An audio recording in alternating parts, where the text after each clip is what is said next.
Yo, bless up people. This is Blind Visionary, aka The Conduit, aka somebody doing their first blind movie review. Now you're probably thinking to yourself, wait, hold on. Blind movie review? Wait, if the man is blind, how the hell am I going to do a movie review? Well, thankfully, I went blind at a very advanced time in technology. And there's this feature called audio descriptive commentary that is in your accessibility function in your phone, your TV, computer, whatever. And there's a feature called audio descriptive commentary. And when you activate this feature and you're watching something that contains audio descriptive commentary as a feature, for example, if there's a scene going on where there's a guy walking down the street, you'll hear it say, "A man in a tuxedo walks down the street that's dimly lit past the wall with graffiti of a kangaroo punching a salamander on it." And then I go, oh, okay, that's what's going on. And since I went blind in 2015, I can basically cross-reference stuff and picture stuff in my head, and that's kind of how I figure out what's going on. So this is basically how I MacGyver things in the world of being blind today. So I mean, if you didn't know, now you know. Learn something new every day. So hopefully I was helpful on that part, and now you understand why a blind man can do a review. And without further ado, let's get into it. The first blind review. You people. No, not you guys. I mean, the movie is called You People, and it is written by Kenya Barris and Jonah Hill, directed by Kenya Barris, starring Eddie Murphy, Nia Long, Lauren London, Jonah Hill, Julia Louise Dreyfus, I think. Hopefully I never butcher your name, but I probably did. My brethren, Travis Bennett, big up Taco, congrats on that. I promise him being it won't affect the bias or any kind of thing on this movie. This is going to be an honest, probably a too honest review, because I'm going to say things that I haven't heard anybody say so far. So yeah, I pride myself on thinking outside the box, unless it's a ladies box, but that's another story. Anyway, back to the review. So the whole premise of this film is familiar territory as far as been done before a couple of times. Meet the parents, the whole typical fish out of water type of thing when worlds collide, and there's supposed to be a love story between these two opposites that attract, and their families can't get. I mean, you've heard it all before, you've seen it all before, but this is kind of like, oh, let me modernize it and let me make a social statement with it. And they attempted to do that, and I hate to say it, but it didn't hit. It didn't even, it wasn't even, when you have like the target shit and you're aiming for the bullseye, and then you go, even if I don't hit the bullseye, if I'm kind of off, that means I can still aim well. This film missed the targeting thing completely. It's as if I was shooting the damn bow and arrow. Like, it's supposed to be about interracial dating and, seeing past certain things and misperceptions and whatnot, but it's coming from people who obviously have never ever been in an interracial dating situation in their lives. They probably hooked up with people outside their race, but like, this is so out of touch. This is like if an alien came to Earth and stopped in Jamaica, and we said to the alien, play what you think is reggae music. Unless the alien has heard reggae music, stayed in Jamaica extensively, and eventually morphed into a Jamaican, there's no possible way that alien can play authentic reggae, because it lacks the authentic experience that would allow you to play reggae. And that's the case with this movie. It's like, Kenya, the director, there's some undertones going on there, like, you need to figure out what's going on inside yourself, bro. I mean, life's too short, and you don't want to die on your bed with any regrets. So if there's something you need to tell the world, just please come out and just say it, bro, because it is beyond obvious that this show was like this movie. See, I even call it a show because it didn't even feel like a movie the way it was structured. But anyway, this thing starts off where Jonah Hill and his black sister, they have a podcast. And right off the bat, this is where I said this movie basically invents a new genre. And that genre is called cringe. Cringe, cringe, cringe. It's supposed to be a romantic comedy. And I think I laughed once. And it was like a chuckle. Like, it wasn't like a hole in my belly. I laughing to the point where in tears type laugh. It wasn't like that. It was like, yeah, that was kind of funny. And it was like forgettable. And I think it was with the dad. Not Eddie Murphy, the other dad. Like, he was saying some shit about Exhibit that was like, it was so bad I just had to laugh. But like, the initial jokes sounded forced. Like, have you ever been out with somebody and they walk up to you and they like attempting to be funny and they recite a joke that they've heard somewhere else as opposed to trying to be naturally, organically funny? Well, these are the jokes in this. It's like, okay, I got that somebody tried to write this. Keyword is try. And it just was like epic failure after epic failure after epic failure. I mean, obviously I cannot comment on the visuals. It must look decent if it was in theaters. But, you know, one of the main things that carries so-called romantic comedies, especially a romantic comedy with a so-called message, is the fact that the dialogue is strong, the audience is entertained, and last but not least, the main characters who the love story revolves around have chemistry. Lauren London and Jonah Hill have as much chemistry as a damn iceberg in a volcano.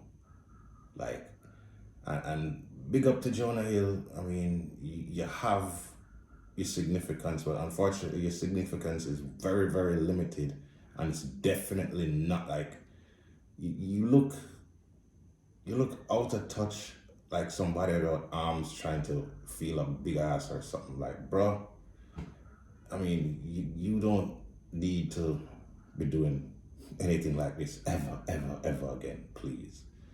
But, you know, you can't really fault him because it's not all him.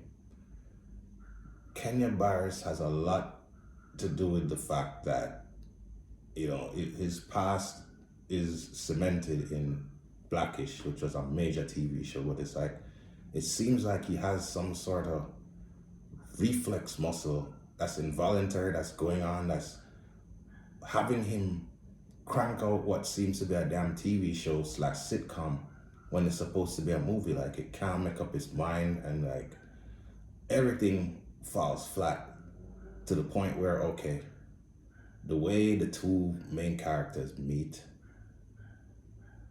it sounds dope on paper, especially if you want to tell a romantic story. You accidentally get into somebody's Uber and like it's the wrong Uber. Like, that's something that could happen to me since I'm blind. So I mean, if you think about it, that sounds pretty cool, again, on paper. But then if you fall flat on the execution, you basically said to the audience, oh, you're in for a ride and not the kind of guy I enjoy. And ironically, that kind of realization happens in the back of Uber. So yeah, nice symbolism at least, Kenya.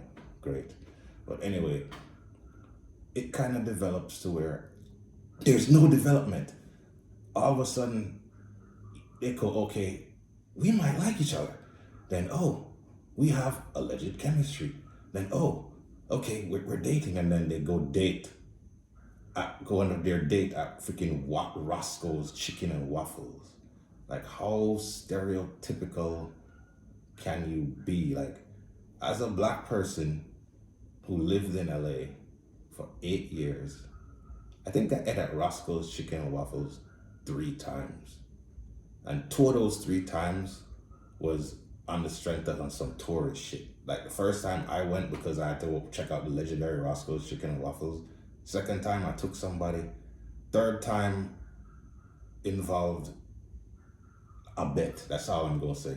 But anyway, back to this movie. So yeah, you have these two people, and you know, Lauren London's family is Muslim, and Eddie Murphy is supposed to be a hardcore Muslim, and he did the best with what he could as far as the script.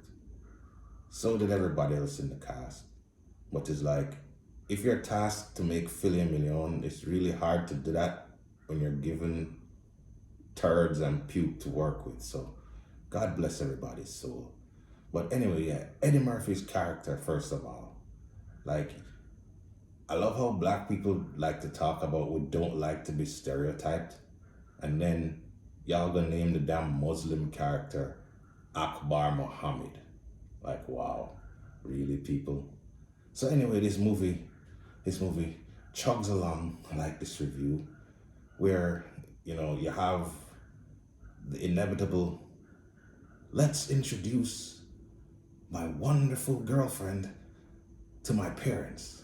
So basically, you have the first leg, which is, you know, Lauren London being introduced to Jonah Hill's parents. And the mom, where do I begin with the mom? Oh my God. Julia Louise Dreyfus, yeah, I think that's your name, or Dreyfus. Like, sorry again, like, your character revolted me so much that I can't process remembering your name. So I'm sorry, sir.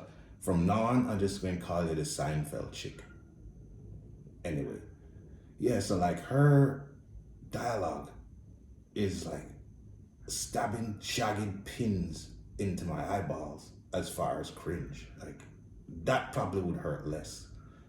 And it's like, I understand that these things kind of happen where, you know, parent had a certain vision for their child and they're pretty square and the child is not square, and, you know, that kind of disturbs them, and then the initial reaction breeds shock. So like the scene is playing out where like, oh, mom's and dad's kind of not, you could tell like the dad's probably my favorite character in the whole movie, like, and he hardly does anything, irony. But like the dad was like, yeah, you know, I'm not in two minds about it. I'm gonna just go with the flow. And like, you could tell that he was like, you know what? I'm married to a crazy woman, and I'm gonna just let her do her thing so that my life can be peaceful, because a happy life, you know, is attached to a happy wife, or however the hell it go. But anyway, so that kind of plays out, and she pretends the whole, yeah, I'm happy for you, son, but everybody knows that, you know, this is not going to end well. And then you go over to the side of, they did this a couple of times in the movie where you see like parallel scenes where you say, okay, Jonah Hill's character goes through this with his family. Then Lauren London's character goes through this with her family. And you're like, oh, okay, this is what's up. So then, yeah, so it switches to the Eddie Murphy side, and then you can kind of see that in the same breath with the interracial dating thing, these people didn't really do that much research on an Islamic family, and like even their cadence and their aura and how they would carry themselves. It was just like more like a bunch of characters, especially in Eddie Murphy's case, playing a Muslim that was kind of tailor-made to him and the situation via the script and the director. And it plays out and plays out and plays out. And we see these scenes. I mean, I'm realizing that this is getting long, so editor, have fun with it.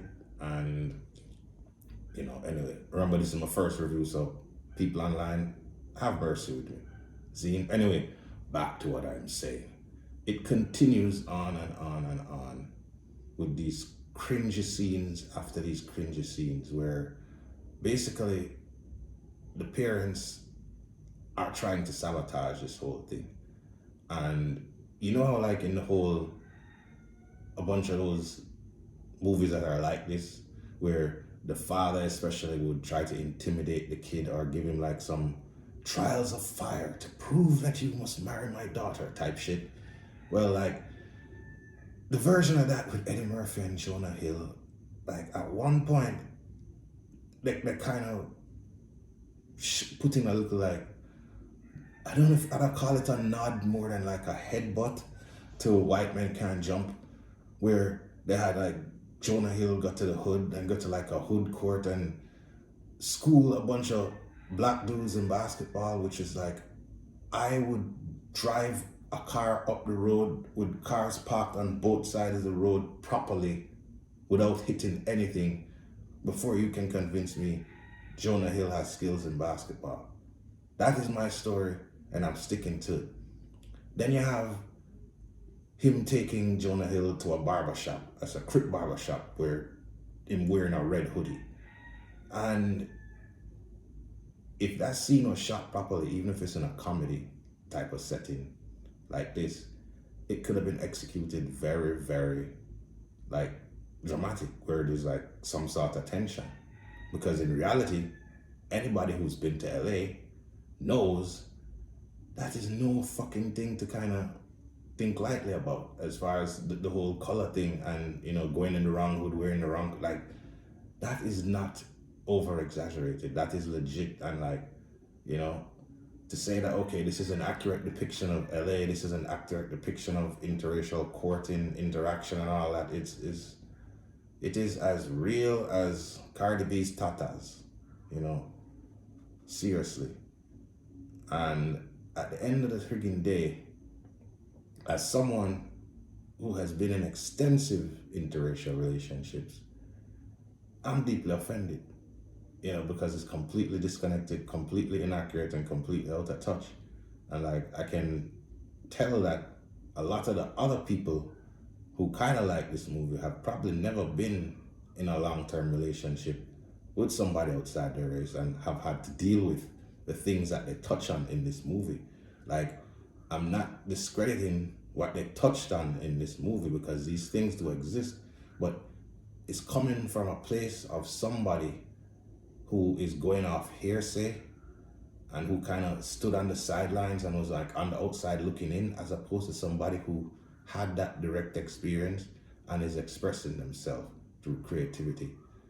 That's not the case with this. And like, the whole argument that Jonah Hill and Lauren London had didn't feel like an argument, just like their relationship didn't feel like a relationship for the entire movie, because again, zero chemistry. So like, there's no movie with no chemistry. You're not rooting for these characters. You're just basically going through it and going, okay, let me finish this to see how it ends. And like, the dinner scene with the whole Kofi and the whole Farrakhan story. Oh, real quick, let me try to tell this real quick. But like, I have an experience with the Farrakhan situation, and like, I didn't even laugh because I could relate to it. But like, 20 years ago or so, I was dating a girl, and half of her family was Jewish. And besides the staff, me and her were the only black people that were there at any family gathering, because she was adopted, by the way. You know, that's how she ended up being in that situation, being that. Anyway, editor, do your thing. I'll give you some time.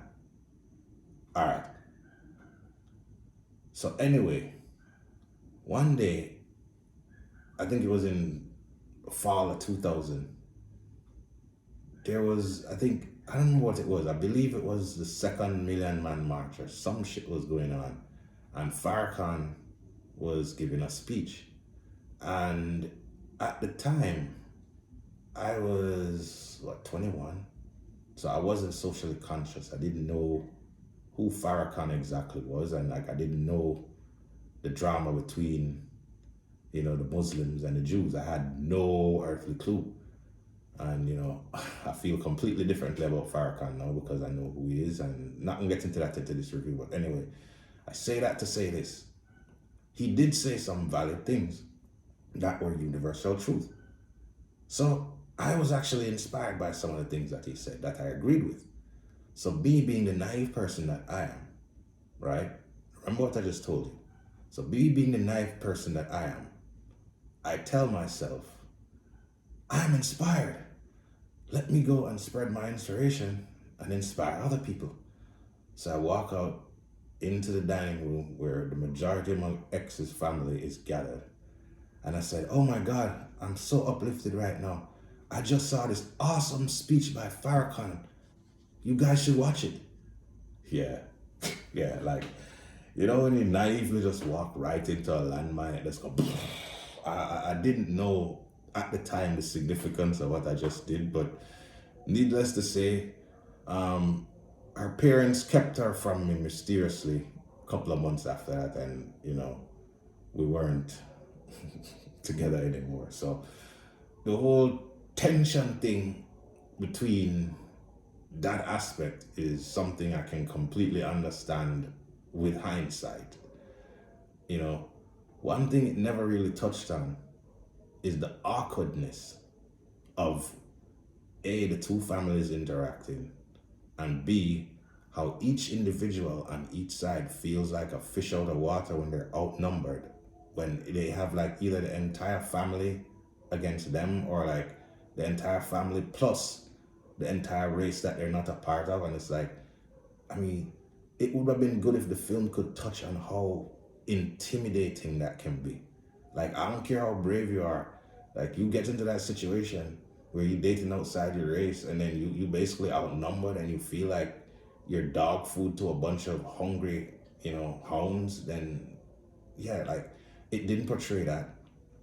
It didn't portray how the public in general, like strangers, would feel. I mean, like they could have done that to make it kind of different because like everybody before was done this kind of content, they recycle the same thing where you hear the friends object or you hear the relatives object. So, they recycled that. Then you have the bachelor party shit. That was recycled. Like every single thing that's done was like the Bud Light version of what was done before, and there was nothing really there.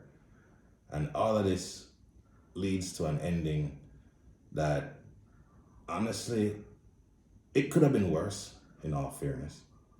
I mean, and they stuck the landing for what they were trying to do, if you want to call it that. But like, what was the point? Did anybody who was against interracial dating go into this walk away with a new understanding and going, oh, maybe I got it wrong? Were you entertained if you weren't oblivious to the content being presented to you? Am I the only one who feels this way, people? Please let me know in the comments and,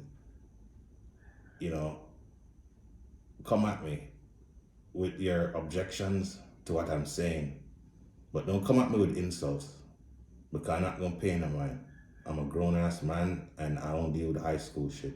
But if you come back with legitimate counteractions or talking points or debunks to what I have to say, then I'm welcome to it. And I'm man enough to go, oh shit, I got it wrong. Maybe I need to re-examine that. You taught me something. Thank you. I'm that type of person. But if you're just going to hate for the sake of hating, then, good luck with that shit, because I really don't care. I'm crying, I'm losing my tears. No, it's basically my eye watered, real shit. Editor, do your thing, please. We're wrapping up this video now. It's been hella long. Fuck, okay. Alright, edit out that shit, please. Anyway.